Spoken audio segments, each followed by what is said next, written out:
নগর পরিবহন। রাজধানীবাসীকে যাত্রায় কিছুটা আরামদায়ক, গণপরিবহনে শৃঙ্খলা আনা আর অসুস্থ প্রতিযোগিতা থেকে এ খাতকে বাঁচাতে জাঁকজমকপূর্ণ আয়োজনের মধ্য দিয়ে চালু করা হয়েছিল ঢাকা নগর পরিবহন। অথচ ঘাটারচরে বাস ডিপোতে পড়ে আছে বাস, সেবা নেই। তবে সাক্ষী হিসাবে রাজধানী জুড়ে দেখা মিলবে বাস স্টপেজ আর যাত্রী ছাউনি।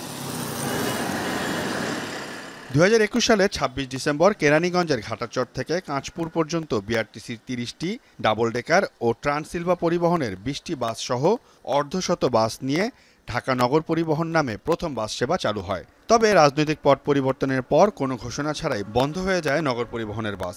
বিআরটিসি সহ অন্য বেসরকারি কোম্পানিগুলো তাদের সব বাস তুলে নিয়েছে। অন্তর্বর্তীকালীন সরকার ক্ষমতা নেয়ার পর থেকেই গণপরিবহন নিয়ে নতুন করে চিন্তাভাবনা শুরু করে ঢাকা সড়ক পরিবহন সমন্বয় কর্তৃপক্ষ ডিটিসিএ। রাজধানীর গণপরিবহনের শৃঙ্খলা ফেরাতে উদ্যোগ নেওয়া হয় নগর পরিবহন আবারও ফিরিয়ে আনার। এবার বাসের গায়ে নির্দিষ্ট নাম, রুটের নাম, থাকবে বাস নম্বর। এছাড়াও নির্দিষ্ট স্টপেজে থামতে হবে, যত্রতত্র যাত্রী উঠানামা করতে পারবে না, আর থাকতে হবে টিকেটিং ব্যবস্থা। ব্যবহার করা যাবে র্যাপিড পাস। কিছু শর্তাবলী তাদেরকে মানতেই হবে। আমাদের এই শর্তাবলী আগেই তৈরি করা ছিল। আমাদের সাথে যখন তারা রুট পারমিট নিতেন, রাজি হতেন, কিন্তু যে তাদেরকে এটা হুবহু মেনে চলতে হবে। সেখানে বলা ছিল বাস কাউন্টার ভিত্তিক চলবে, বাসে টিকিটিং থাকবে, কিন্তু তারা নিয়ে কিন্তু সেগুলো মানতেন না। এগুলো স্ট্রিক্টলি তাদেরকে মেনে চলতে হবে। সুতরাং এখন যেগুলো আসবে, যে আবেদন, তারা কিন্তু জেনে শুনেই আসছে, তারা ভালো মতো ব্যবসা করতে পারবেন। তাদেরকে সেই এনভায়রনমেন্টটা তৈরি করে দিতে হবে।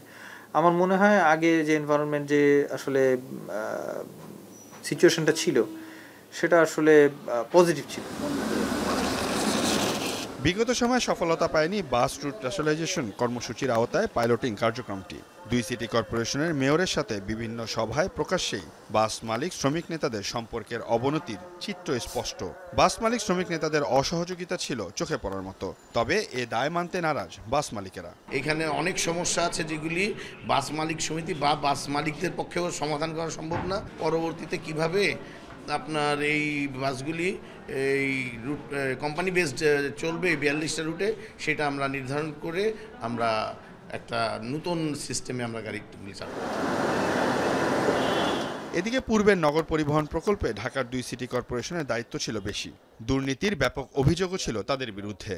আর তাই এই সেবা চালু হওয়ার 1 বছরের মধ্যেই নড়বড়ে হয়ে যায় প্রকল্পটি, আর 3 বছরের মধ্যে বন্ধই হয়ে যায় নগর পরিবহন। এ বিষয়ে 2 সিটি কর্পোরেশনকে প্রশ্ন করা হয়। তাদের উত্তর শুনে মহাদেব সাহার সেই বিখ্যাত উক্তির কথাই মনে পড়ে যায় বারবার, ভুলে যাও, ভুলে যাওয়ার চেয়ে ভালো কিছুই নেই। আমি আগের বার কি করা হয়েছিল সেটি সমালোচনা, সুবিধা অসুবিধা, সেই বিষয়গুলো আমি সামনের দিকে এগিয়ে যেতে চাই। পিছনের বিষয়গুলো আমার মনে হয় পিছনে অনেক খারাপ দিক থাকতে পারে। আমরা খারাপ দিক থেকেও তো আমরা ভালো দিক শিখে, খারাপ থেকে তো ভালো সিদ্ধান্ত নেব। যারা প্রকৃত অর্থে সেবা প্রদানের জন্য আগ্রহ আছে, আর আমরা চাই যে এটি একটি প্রতিযোগিতামূলক অবস্থায় আসুক।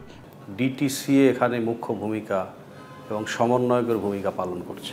সিটি কর্পোরেশন অ্যাকচুয়ালি ফ্যাসিলিটেট করে এগুলোকে।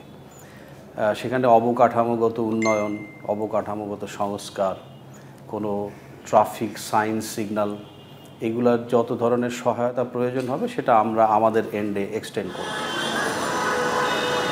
গণপরিবহন বিশেষজ্ঞ শামসুল হকের মতে এই পদ্ধতিতে বাস পরিচালনা করতে হলে সব সেক্টরের সদিচ্ছা থাকতে হবে, প্রয়োজন সঠিক নজরদারি, নয়তো আগের বারের মতো এবারও আলোর মুখ দেখবে না নগর পরিবহন। বিশৃঙ্খলার বেনিফিশিয়ারি যারা, তাদেরকে নিয়েই মেয়ররা চাচ্ছিলেন যে বাস রুট ফ্র্যাঞ্চাইজ করবেন, ভুল পথে ছিলেন। আমি বলবো একটা সুবর্ণ সুযোগ এসেছে। ব্যারিয়ারটা কিন্তু টেকনিক্যাল না, এটা নন টেকনিক্যাল।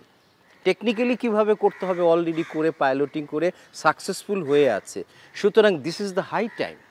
আগে পুলিশও সহযোগিতা করতো না, বাস মালিকরা সহযোগিতা করতো না, কিন্তু সেই পরিস্থিতিটা যেহেতু পরিবর্তিত হয়ে আছে, এটা যদি না করে, এটার জন্য সমালোচিত হবে এই সরকার। ঢাকায় 34টি ও শহরতলি পরিবহন নামে ঢাকার বাইরে 8টি রুট সহ মোট 42টি রুটে চলবে নগর পরিবহনের বাস। 2015 সালে গণপরিবহনে শৃঙ্খলা আনতে প্রয়াত মেয়র আনিসুল হক রুট ভিত্তিক কোম্পানির অধীনে বাস সেবা চালুর উদ্যোগ নিয়েছিলেন। ঠিক তার 7 বছর পর ঢাকার 2 মেয়র ঢাকা নগর পরিবহন নামে রুট ভিত্তিক বাস পরিচালনা করা শুরু করে।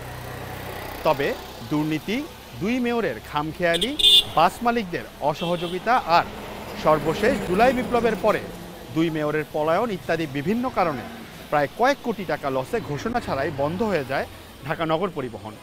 তবে ঢাকা সড়ক পরিবহন কর্তৃপক্ষ বলছে নতুন করে প্রায় ৪২টি রুটের মাধ্যমে আবারও ফেরত আসছে ঢাকা নগর পরিবহন। বলছেন এবার গণপরিবহনে শৃঙ্খলা ফেরত আসবে। তবে দেখার বিষয় কতদিনই বা চলে এই ঢাকা নগর পরিবহন, আর কতটুকুই বা সুফল পায় সাধারণ জনগণ।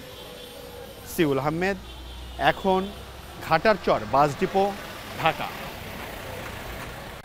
মাঠের অলরাউন্ডার আমি, আর ঘরের allrounder Tilex. Tilex toilet cleaner, clean মানেই টাইলক্স।